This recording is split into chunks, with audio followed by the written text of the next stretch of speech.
السلام علیکم دوستو، انسائیڈ بائی معظم فخر میں خوش آمدید۔ پاکستان میں خانہ جنگی ہو سکتی ہے، یہ کہنا ہے عمران خان صاحب کا، اور یہ اس شخصیت کی طرف سے بیان سامنے آ رہا ہے جو اس وقت پاکستان کے اعلیٰ ترین سیاسی منصب پر، پاکستان کی ریاست کے اہم ترین عہدے پر فائز ہیں۔ ان کی طرف سے کہی جانے والی بات کو ہم ویسے ہی نظر انداز کر کے درگزر کر کے آگے نہیں گزر سکتے، کیونکہ وہ ایسی شخصیت ہیں جو یہ کہتی ہے، جن کا یہ ماننا ہے کہ ہر ایک دنیا کے ہر ایک خطے کا ان کو سب سے زیادہ پتہ ہے اور حالات کا ان کو سب سے زیادہ پتہ ہے۔ لہٰذا اگر وہ یہ بات کر رہے ہیں تو اس کا مطلب یہ ہے کہ عمران خان صاحب کے پاس یقینی طور پر ایسی کوئی انفارمیشن ہے یا ایسی کوئی اطلاعات ہیں یا ایسی وائبز ان تک پہنچ رہی ہیں جس کے نتیجے پہ وہ یہ گمان کر رہے ہیں کہ پاکستان کے اندر بھی سول وار کے امکانات پائے جاتے ہیں۔ عمران خان صاحب نے یہ بات پاکستان کے اندر کسی شخصیت سے گفتگو کرتے ہوئے نہیں کی، بلکہ یہ بات انہوں نے ایک امریکی ٹی وی کو انٹرویو دیتے ہوئے کی، اور یہ بات انہوں نے اس وقت کی جب پاکستان کے اعلیٰ ترین سیکیورٹی اہلکار یعنی D G I S I general Faiz Hameed امریکہ کے دورے پر جانے والے ہیں، اور پاکستان کے national security adviser Moeed Yusuf پہلے ہی امریکہ جا چکے ہیں۔ عمران خان صاحب اگر انٹرویو دیں کسی کو بھی، اگر خاص طور پر انٹرنیشنل میڈیا کو انٹرویو دیں، تو وہ یقینی طور پر کوئی نہ کوئی ایسی بات اس کے اندر ضرور کر دیتے ہیں جو پاکستان کے اندر موضوع بحث بن جاتی ہے۔ آپ کو معلوم ہے کہ جب انہوں نے ایچ بی او کو انٹرویو دیا تھا تو خواتین کے لباس کے حوالے سے انہوں نے بات کی، جو بات کے اندر ثابت ہوا کہ ایسی کوئی بات نہیں ہے کہ لباس سے ہی پرووک کرتا ہے لوگوں کو جنسی درندگی پر آمادہ کرنے کے لیے، لیکن عمران خان صاحب نے یہ بات کر دی اور ایک سے زیادہ مرتبہ کی، لہٰذا وہ بھی ٹاک آف دی ٹاؤن بن گئی۔ لیکن اس انٹرویو کے اندر انہوں نے پاکستان میں خانہ جنگی کے امکانات اور اندیشوں پر بات تو کی ہے، اور یقینی طور پر وہ اس کی وجوہات سے بھی بخوبی طور پر آگاہ ہوں گے۔ پاکستان میں خانہ جنگی کے اندیشوں کی وجوہات کو جاننے اور سمجھنے کے لیے کچھ زیادہ راکٹ سائنس کی ضرورت نہیں ہے، کیونکہ حالات اس وقت ویسی سمت میں جاتے ہوئے اللہ نہ کرے کچھ اس کے امکانات نظر بھی آ رہے ہیں۔ پہلے بات کرتے ہیں عمران خان صاحب نے کہا کیا، اور پھر بات کریں گے کہ عمران خان صاحب نے جو بات کہی ہے اس میں کچھ حقیقت بھی ہے یا بس یہ ہوا میں بات کیا انہوں نے صرف امریکی گورنمنٹ کو افغانستان کے پیسفل سلیوشن پر آمادہ کرنے کے لیے۔ عمران خان صاحب نے کہا، جو ان کے ایگزیکٹ ورڈنگز ہیں وہ میں آپ کو بتاتا ہوں، کہ افغانستان میں خانہ جنگی سے پاکستان میں بھی سول وار کا خدشہ ہے۔ عمران خان نے کہا کہ افغانستان میں خانہ جنگی ہوئی تو پاکستان میں بھی اس کے امکانات بڑھ جائیں گے، کیونکہ پاکستان مزید افغان مہاجرین کا بوجھ نہیں اٹھا سکتا۔ اب اس انٹرویو کے اندر اس جو کانٹیکسٹ ہمیں نظر آ رہا ہے سامنے، ظاہری طور پر وہ یہ ہے کہ عمران خان کا یہ کہنا ہے کہ اگر افغانستان کے اندر سول وار ہوتی ہے تو پاکستان آلریڈی اس وقت 30 لاکھ افغان مہاجرین کی میزبانی کر رہا ہے، اور اگر ایسی صورتحال ہوتی ہے تو پاکستان کو ایک مرتبہ پھر افغان مہاجرین کے ایک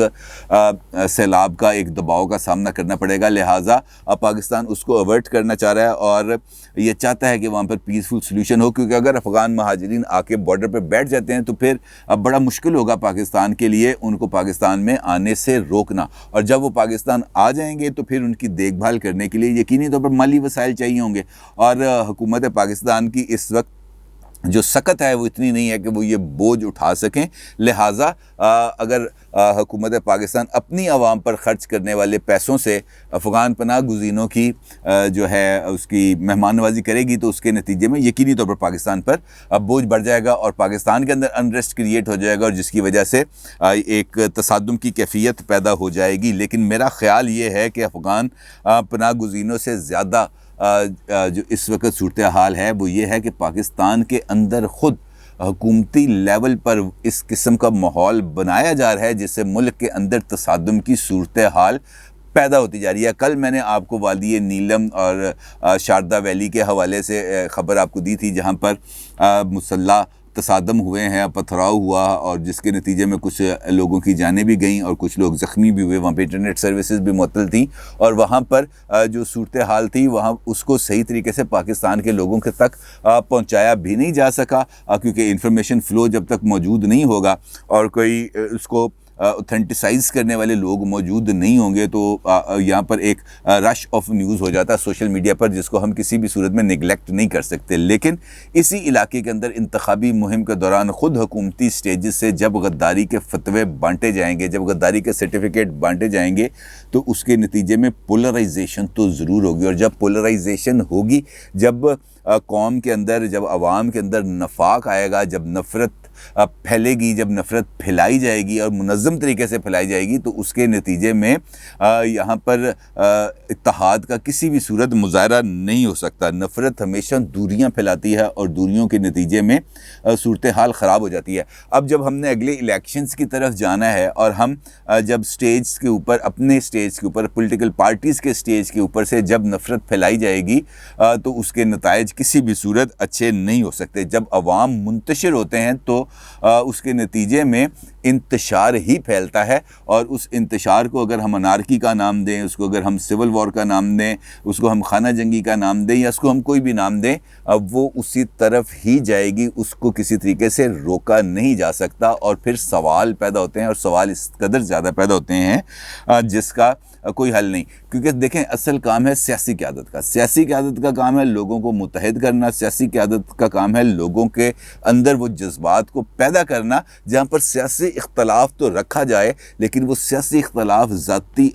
لڑائی، ذاتی اناد، ذاتی دشمنی میں تبدیل نہ ہو جائے۔ جب سٹیج کے اوپر سے چور اور ڈاکو کی آوازیں آئیں گی، جب اہم ترین تقرریوں کے اوپر بھی وزیر اعظم پاکستان اپوزیشن لیڈر کے ساتھ بات کرنا گوارا نہیں کریں گے، جب خط و کتابت نہیں ہوگی، جب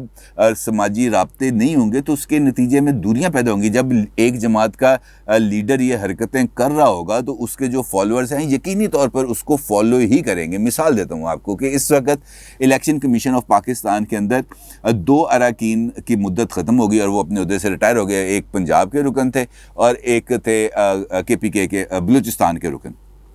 اب یہ دونوں اراکین ریٹائر ہو گئے اور اس کے نتیجے میں اب 2 اراکین کی تقرری ہونی ہے، اور اس کے لیے ضروری ہے کہ ایک میننگ فل کنسلٹیشن ہو اپوزیشن لیڈر کے ساتھ وزیر اعظم کی۔ اور وزیر اعظم کے جو وزیر اطلاعات ہیں، جو حکومت کے ترجمان ہیں، انہوں نے اس بات کا واضح اور 2 ٹوک اعلان کیا ہے میڈیا پر آ کر کہ اس حوالے سے جو کنسلٹیشن ہے وہ خط و کتابت کے ذریعے ہوگی، یعنی کہ وزیر اعظم اپنے جو تجاویز ہیں وہ ایک خط کے اندر اپوزیشن لیڈر شہباز شریف کو بھیجیں گے۔ دونوں کے درمیان براہ راست اس ایشو کے اوپر کسی قسم کی ملاقات کو انہوں نے خارج از امکان قرار دے دیا۔ جب اس قسم کی صورتحال پیدا ہوتی ہے اور لوگ فالوورز دیکھتے ہیں، چاہے وہ نون لیگ کے ہوں، چاہے وہ پیپلز پارٹی کے ہوں، چاہے وہ پی ٹی آئی کے ہوں، چاہے جماعت اسلامی کے ہوں، چاہے فضل الرحمان گروپ کے ہوں، جب وہ یہ لوگ دیکھیں گے کہ ہماری لیڈرشپ ایک دوسرے کے ساتھ رابطہ ہی نہیں کری، ایک دوسرے کے ساتھ ان کے منہ سے ہمیشہ آگ ہی برس رہی ہے، تو پھر جو فالوورز ہیں وہ بھی ان کے منہ سے پھول نہیں جھڑیں گے، وہاں سے صرف اور صرف آگ ہی نکلے گی، اور اس آگ، اور یہ آگ سب کچھ جلا سکتی ہے۔ اس سے آگ سے بچنا کسی بھی صورت ممکن نہیں ہے، اور اس کے نتیجے میں جو صورتحال ہے وہ یقینی طور پر خراب ہوگی، اور اس کو ہم بہترین کر سے۔ ایک اور چھوٹی سی مثال دیتا ہوں آپ کو کہ آج کل رات کو اور آج صبح جو جڑواں شہر ہیں راولپنڈی اسلام آباد میں، وہاں پہ ہوئی ہے شدید بارش، اور اس بارش کے نتیجے میں وہاں پر ایک سیلابی کیفیت آ گئی۔ وہاں پہ یہ کہنا ہے لوگوں کا کہ وہاں پر کلاؤڈ برسٹ ہوا محکمہ موسمیات کے مطابق، اور 1 فٹ کا کلاؤڈ برسٹ ہوا، جس کے نتیجے میں کچھ مختصر ٹائم کے دوران تقریباً 340 ملی میٹر کی بارش ہوئی، جس نے وہاں پر سیلابی کیفیت پیدا کر دی، اور گاڑیاں وہاں پہ بہہ گئیں، اور اس قسم کی تصویریں آپ کو میڈیا پر نظر آئیں گی۔ اصل میں یہ بات اس کو ریلیٹ میں کرتا ہوں اس بات سے کہ یقینی طور پر کوئی اچانک ایک ایسا کلاؤڈ برسٹ ہو جائے جس کے نتیجے میں 340 ملی میٹر بارش ہو جائے، اس کو کوئی بھی دنیا کی کوئی بھی حکومت روک نہیں سکتی، اس کا تو امکان ہی پیدا نہیں ہو سکتا۔ لیکن جب ایسی بحرانی کیفیت آ جائے تو حکومت آؤٹ آف دی باکس جا کے یا اپنی حد سے آگے بڑھ کر لوگوں کو ریلیف پہنچانے کا کام کرتی ہے۔ لیکن یہاں پر 2 بندے، ایک خاتون اور ان کا صاحبزادہ بیسمنٹ کے اندر پانی میں ڈوب کر جاں بحق ہو گئے، لیکن ان کی مدد کے لیے کوئی نہیں پہنچا، چاہے ان کے پڑوسی ہوں، چاہے گورنمنٹ آف پاکستان ہو، کسی نے جا کے ان کو وہاں سے نکالنے کی کوشش نہیں کی۔ اور ایسی صورتحال کے اندر جب حکومت کی طرف سے اس قسم کے ٹویٹس کیے جائیں تو وہ اس کا جو رد عمل ہے وہ یقینی طور پر اچھا نہیں آتا۔ اب اس بات کو آپ اگر انارکے والی بات سے جوڑیں گے تو یہ معاملہ بالکل کلیئر آ جائے گا۔ وزیر منصوبہ بندی ہیں پاکستان کے اسد عمر صاحب، جو وزیر خزانہ بھی رہ چکے ہیں، انہوں نے ٹویٹ کیا اب بنسبت اس کے کہ وہ یہ جو اس حوالے سے اپنی صورتحال کو آگاہ کرتے ہیں، ان کا ٹویٹ ہے: total P S D P spending in 2020-21 was 659 billion versus the target of 650 billion اور 101.4%. یعنی گورنمنٹ آف پاکستان نے 2021 کے اندر جو ان کا پبلک سیکٹر ڈیولپمنٹ پروگرام تھا اس کے لیے جو مختص فنڈ تھے وہ 100% نہیں بلکہ 101% خرچ کر دیے. اور یہ ثبوت ہے اس بات کا کہ پاکستان کے اندر اس وقت ترقیاتی کام بہت زیادہ تیزی سے جاری ہیں، اور اس کے باوجود کہ پاکستان کے اندر کرونا پابندیاں موجود تھیں، کرونا کی وجہ سے معاشی سرگرمیاں محدود تھیں، لیکن یہ جو ترقیاتی منصوبے ہیں اور ترقیاتی کام ہیں اور ترقیاتی منصوبوں کے لیے جو فنڈز یوٹیلائزیشن ہے وہ گورنمنٹ نے کی. اب سوال یہ پیدا ہوتا ہے کہ ایک جانب ہم یہ دعویٰ کرتے ہیں کہ ہم نے 100% بلکہ 101% یعنی کہ مقررہ حد سے بھی زیادہ پیسے ہم نے خرچ کر دیے ترقیاتی منصوبوں کے لیے، تو پھر یہ جو ہم بحرانی کیفیت دیکھ رہے ہیں راولپنڈی اسلام آباد میں، تو اس کا تو پھر جواز پیدا نہیں ہوتا، کیونکہ حکومتوں کا کام یہ ہے کہ وہ آنے والے حالات کو سامنے رکھتے ہوئے، مد نظر رکھتے ہوئے منصوبہ بندی کریں اور اس کے نتیجے میں کسی فیصلے پر پہنچیں. اور جب ایسا نہیں ہوتا تو اس قسم کے دعوے ان لوگوں کے اوپر، ان لوگوں کے زخموں کے اوپر نمک چھڑکنے کا مترادف ہوتے ہیں جو اس وقت اس خاص صورتحال میں ایک خاص تکلیف سے، ایک خاص ٹراما سے گزر رہے ہوں. ان کے لیے اس قسم کے بیانات ان کی حوصلہ چکنی کا سبب بنتے ہیں، اور یہی وہ جذبات ہیں جو آگے بڑھ کر نفرت میں بدلتے ہیں، اور پھر نفرت آگے جا کے انتقام میں بدلتی ہے. عمران خان صاحب اگر یہ بات کہہ رہے ہیں کہ پاکستان کے اندر